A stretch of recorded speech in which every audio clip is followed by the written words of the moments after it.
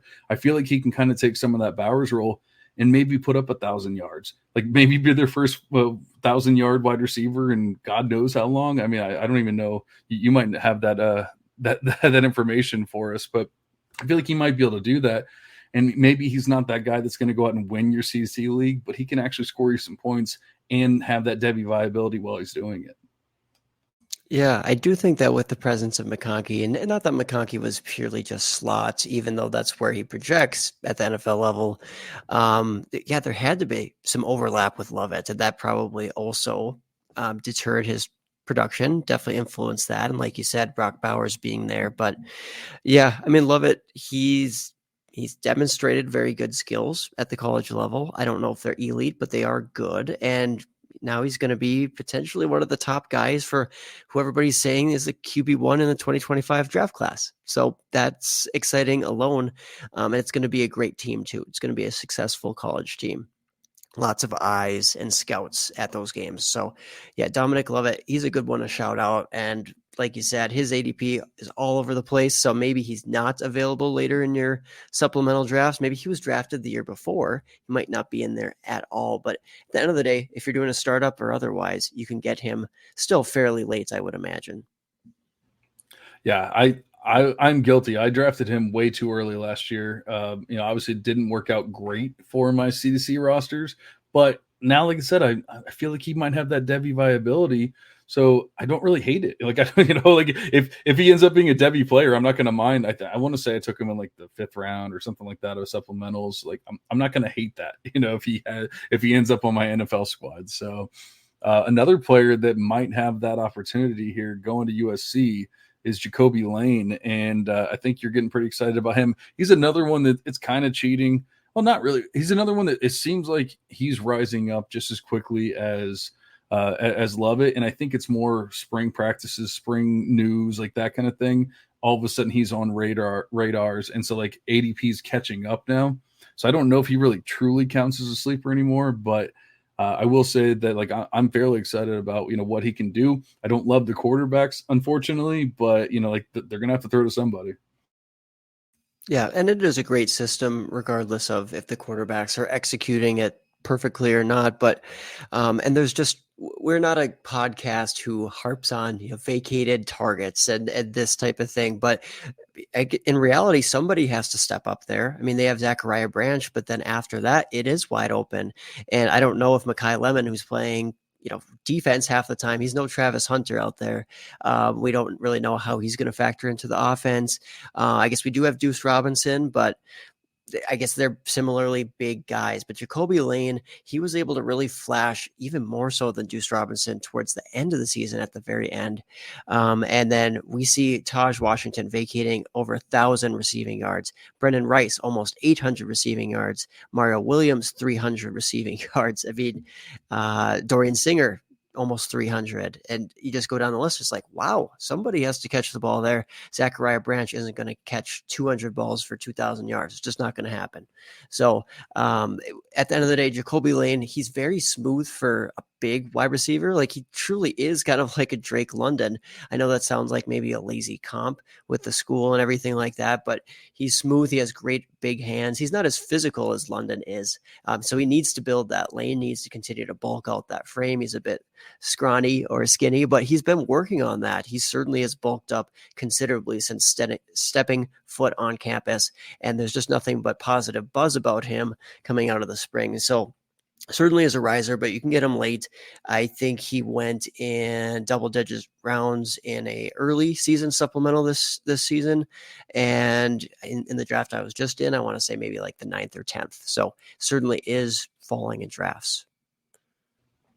Yeah, I'm excited about Lane. The funny thing is, last year it was Zachariah Branch is the wide receiver 1, Mekhi Lemons the wide receiver 2, like in freshman drafts, I mean, maybe it wasn't quite that. There was other players mixed in, but like they weren't that far off. And Zachariah Branch was usually considered the wide receiver 1 in the class.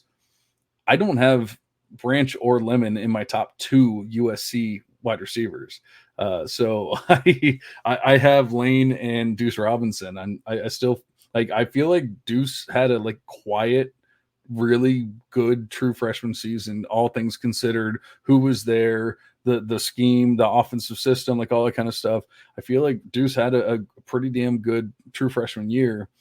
And I mean, he obviously put up more, he ran more routes. He was more efficient than Lane even. I love the explosiveness of Zachariah Branch and all that, but yeah, I feel like if anyone's going to stand out, I really feel like it's going to be Lane or Deuce at this point. And we've been talking about it for a couple pods now, how Zachariah has been a sell for us. So I think that, just at cost, not necessarily like we hate the guy or anything like that, but just at cost, it seems like you can get somebody a lot better than that.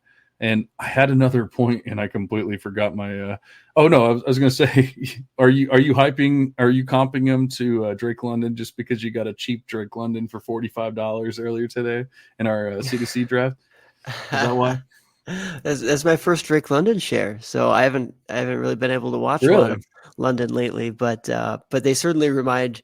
Yeah, it's kind of crazy. I don't have more, but I just never had the opportunity, and I liked that one. So, yeah, John and I are in an auction draft right now. DM us if you want some, I guess, just ideas for. It's an auction format, really fun on the NFL side, and then it's going to be a snake draft on the campus side. It would have been chaos to try to do an auction. I know. With both I wanted the campus to do and the NFL. Yeah, I wanted to do the auction. I know you've done that in the past, but I couldn't bring myself. We have some newer players, and I didn't want it to be too much. Honestly, I feel like everyone's been doing great.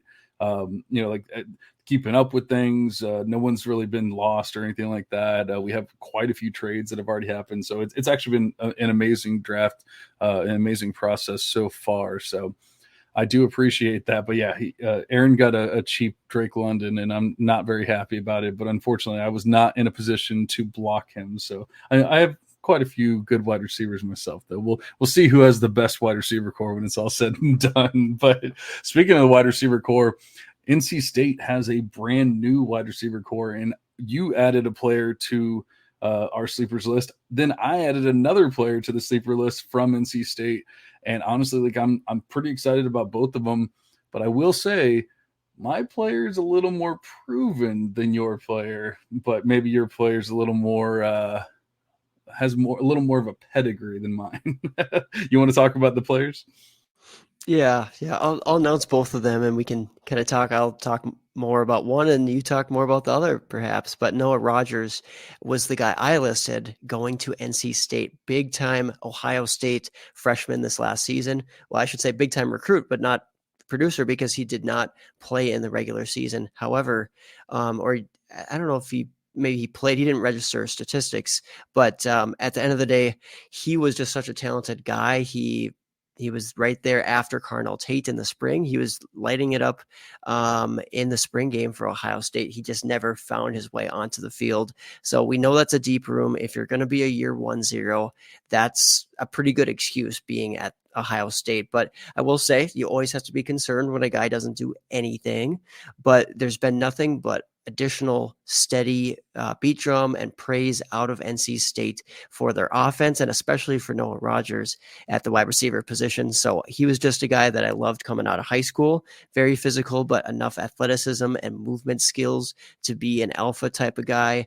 And now he's stepping into a situation where they need an outside guy. They have Casey Concepcion, who I think both you and I at this point think is maybe a little overrated in C2C formats, especially with Noah Rogers impressing. Wesley Grimes is the second guy I know you want to talk about who is transferring into NC State. And funny story, I drafted Wesley Grimes when he was coming into college as a freshman late in a draft because he was a great high school producer. Again, it's a little bit of a system thing. I'm finding out that high school system puts out some really great producers, but not always maybe the best prospects. But regardless, Wesley Grimes is a notable producer at the college level, a little bit more proven. So there's some upside for him to take on a big role at NC State as well. Yeah, and he hasn't done anything amazing, but he's also going undrafted. So I mean, he's somebody free that you can throw on at the end of your drafts and just hope for the best. We're excited about that system. We're excited about Grayson McCall as the quarterback. Like, there's a lot to like about NC State this year, which is not something we've always been able to say. But I think the point is it's an ambiguous situation right now. We can't guarantee that Noah Rogers is going to hit. I can't guarantee that Wesley Grimes is going to hit or that Kevin Concepcion won't be a stud.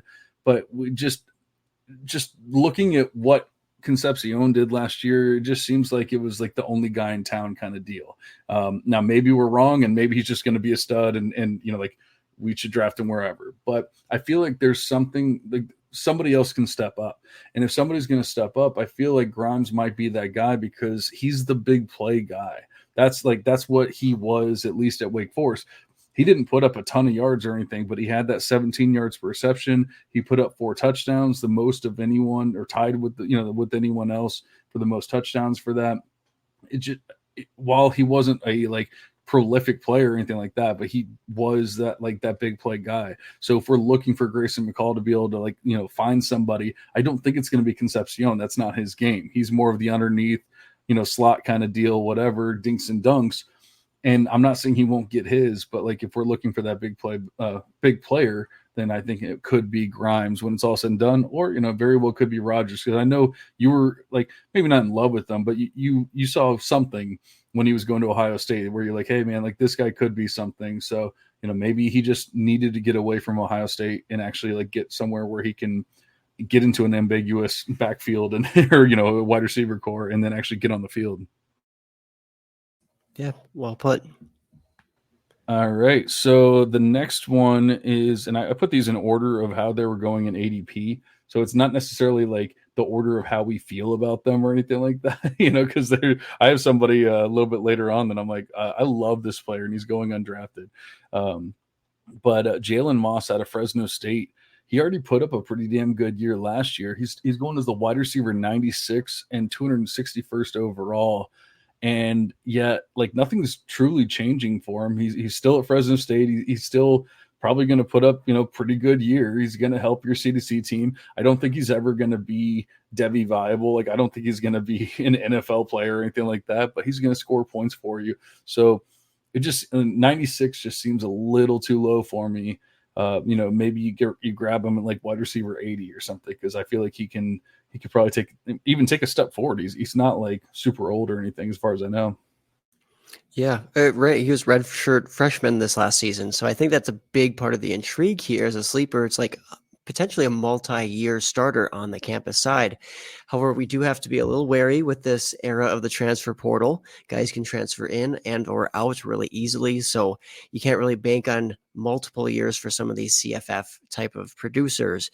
But I will say that Jalen Moss is set up really well with Eric Brooks leaving Fresno State. So that's just going to boost his production. And there is some consistency there with Mikey Keene at quarterback being back there. So I think at the end of the day, Fresno State should be able to put up some stats this season, and he should be able to produce quite well for you, hopefully for multiple years, but slim to no NFL chances there. So it's one of those guys where you have to weigh, do I just need a CFF type of guy, a guy who could be there for a few years for me, or do I want to roll with a little bit more of a Devy shot? That's the conversation or the thought process there that you have to weigh with Jalen Moss. Right. I almost put Mikey Keene in the quarterback sleeper list. I don't think he's going to be anything amazing, but it's just one of those guys that you can throw in during bye weeks and stuff like that, injuries or whatever. Especially, we're going to talk about it when we do these 3 QB C2C leagues. I'll tell you what, there were some weeks last year where I'm I'm throwing in random players that I've never even heard of. Just like, please score me 8 points or whatever. I would love to have a Mikey Keene in that spot instead of whatever crap I was throwing in last year. So some of those bye weeks, like once you later on in the season when those injuries start accumulating and everything, and then those bye weeks hit, it is rough. I'm not going to lie. But I think that brings us to one of our favorite players of this list. And the crazy part is like, if we had to list them in order of how we feel about them, I feel like it would probably be Jace Brown at 1, and yet he's going as the wide receiver 111 and 273rd overall. That math ain't mathing. No, it's not. And he's going a lot earlier than that in the drafts I've been seeing, or at least with the folks I've been talking to. And Jace Brown for Kansas State is just very intriguing based on what he did as a true freshman, and he's Power 5. So that gives him a little bit of a boost over like a G5 type of guy, like Jalen Moss. But yeah, Jace Brown, I think he's a fun player. He can win all over the field. And Avery Johnson there is also an intriguing quarterback going into his second season, set to take over at Kansas State. They showed just tremendous chemistry. And I love that for Jace Brown, that he can be paired with the quarterback that trusts him and that likes to target him early and often. There's just not a lot of competition there in that wide receiver core that I'm afraid of. So for me, Jace Brown makes a lot of sense because another guy where I'm putting my money where my mouth is. I drafted him in this draft. I'll have to look up exactly what slot that was at, but yes, I certainly am a fan. I know we're not the only ones. I guess shout out Dirty Mike, right, from the CTC crew, and there's other guys out there in the industry who are really starting to talk about him more and more. So just know that the days of getting him late in drafts, especially this late, are kind of over, but Jace Brown still is going too late in a lot of drafts. Yeah, that's another one where it just doesn't seem like the ADP is quite caught up. But if that is the case, if somebody's going off of ADP for their draft, then you might be able to get him a little bit later than you should. I think that he actually has another player that has Devy viability, like that, actually could be a Devy player. At the very least, you have multiple years of campus scoring ahead for Jace Brown there. And then we have a couple more players here that I don't know how excited you are for. Justice Ross Simmons out of Syracuse and Jordan Moore out of Duke. I think that for me with Ross Simmons, it's more just like he's a fairly proven player going to kind of an ambiguous situation again, like that kind of thing. We have Riley Leonard going over there, Riley moved on to Notre Dame. Kyle McCord, right? Kyle McCord, that's yeah. We have all the transfers. We have Kyle McCord going over there, who wasn't this amazing quarterback or anything like that, but he was fine. Like, he was okay, and I think he can get the ball to Ross Simmons. But he's going as wide receiver 189th and 319th overall, and just like somebody that I think is going to score points for you. Like, once again, at the very least, bye week fill-ins, injury fill-ins, all that kind of stuff. So how are you feeling about Ross Simmons there? Yeah, I mean, I don't mind that call at all. Like you said, potentially a guy who can take off as stepping up as a wide receiver 1 in a system, because he wasn't going to get that at Colorado State. I guess that's my biggest concern. It's like, well, if we're saying that, he's an intriguing guy based on what he's done already, then we must love Torrey Horton, which I know I do. I don't truly know your thoughts on him, but yeah, I'm definitely a big Torrey Horton fan for what he is, as far as like a G5 type of prospect. So Ross Simmons already put up pretty damn good numbers, even with Horton being better and all that. I'm not saying like I would rather have Horton, but Ross Simmons put up pretty good numbers, and once again, he was more efficient with his touches, that showing that big playability and stuff like that. And so like he can go and be the one at Syracuse, and that might only get you so excited, which is fine. But he's being drafted as the 189th wide receiver, Yeah, exactly. At that price, I like it. And the other guy you mentioned, Jordan Moore, who is a Duke wide receiver, is a guy I actually just drafted because I've been seeing him propped up as potentially a top 20, 30 or so CFF asset this season at the wide receiver position. So he is just set to suck up some targets there at Duke. I mean, Jalen Calhoun left. He was the only other guy in town, I guess, as far as the wide receiver core.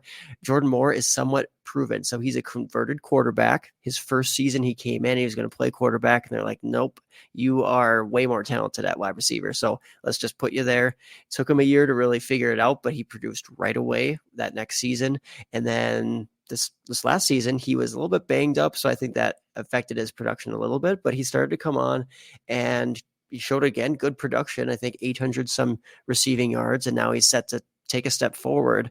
I am curious to see what Duke's passing offense ultimately looks like, but there are folks out there who are legitimately excited for at least a competent enough offense out there. So I'm not saying it's going to be the most prolific offense, but this guy's just going to be fed targets. And like you said at the beginning of the show, sometimes just targets alone are valuable. So I could see him definitely surpassing 100 targets and probably going over 1,000 yards this season. I think that seems like a fair projection as the clear alpha there for Duke. And I honestly like his film a lot too.